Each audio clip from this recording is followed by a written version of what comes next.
Shalom, selamat pagi, selamat hari Senin. Renungan hari ini tanggal 12 Januari berjudul Hati-hati dengan janji Anda kepada Tuhan. Ayat renungan terdapat dalam kitab 1 Samuel 3 ayat 8 dan 9, demikian firman Tuhan. Lalu mengertilah Eli bahwa Tuhanlah yang memanggil anak itu. Sebab itu berkatalah Eli kepada Samuel, "Pergilah tidur, dan apabila ia memanggil engkau, katakanlah, berbicaralah Tuhan, sebab hambamu ini mendengar." Mari kita dengarkan uraiannya. Tetapi terkadang kita tidak mau mendengarkannya, seperti kasus William Miller. Sekalipun pendengaran hati nuraninya mendengar dengingan perintah untuk pergi, memperingatkan dunia terhadap bahaya yang akan datang, dia tidak berkeinginan untuk melakukannya. Saya berusaha melakukan apapun yang saya bisa untuk menghindari bisikan bahwa ada sesuatu yang dituntut dari saya. Dan saya pikir bahwa dengan berbicara tentang hal itu secara bebas kepada semua orang, maka saya sudah melaksanakan tugas saya. Dan bahwa Tuhan akan menyediakan sarana yang diperlukan untuk menyelesaikan pekerjaan itu. Saya berdoa agar seorang pendeta dapat melihat kebenaran ini dan mengabdikan dirinya untuk menyebarkannya. Nah, ada solusi praktis. Mintalah beberapa pendeta untuk melakukan pekerjaan kita. Namun, saya sampai pada kesimpulan bahwa jika gereja mengandalkan para pendeta untuk menyelesaikan pekerjaan, maka akan memakan waktu lebih lama dari kekekalan. Kabar buruk, atau mungkin menurut kita, dari kabar baik ini adalah bahwa Tuhan memanggil kita masing-masing untuk melakukan bagian kita.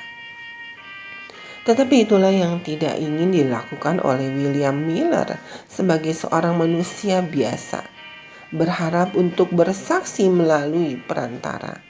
Ia akhirnya menggunakan alasan Musa. Saya katakan kepada Tuhan bahwa saya tidak terbiasa berbicara di depan umum, bahwa saya tidak memiliki kualifikasi yang diperlukan untuk mendapatkan perhatian dari para pendengar, dan seterusnya. Tetapi ia tidak bisa memperoleh kelegaan. Selama 9 tahun berikutnya, Miller bergumul dengan keyakinan bahwa ia memiliki tugas untuk dilakukan bagi Tuhan. Kemudian pada suatu hari Sabtu sekitar tahun 1832, ia duduk di mejanya untuk mempelajari ajaran Alkitab lebih terperinci. Tiba-tiba ia merasa dipenuhi dengan keyakinan bahwa ia perlu menjadi aktif untuk Tuhan. Dalam penderitaan dia berseru bahwa dia tidak bisa pergi. Mengapa tidak? Jawaban muncul.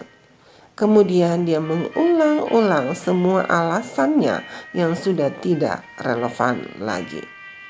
Akhirnya, kesukarannya menjadi begitu besar sehingga ia berjanji kepada Tuhan bahwa ia akan melaksanakan tugasnya jika ia mendapat undangan untuk berbicara di depan umum tentang topik kedatangan Tuhan.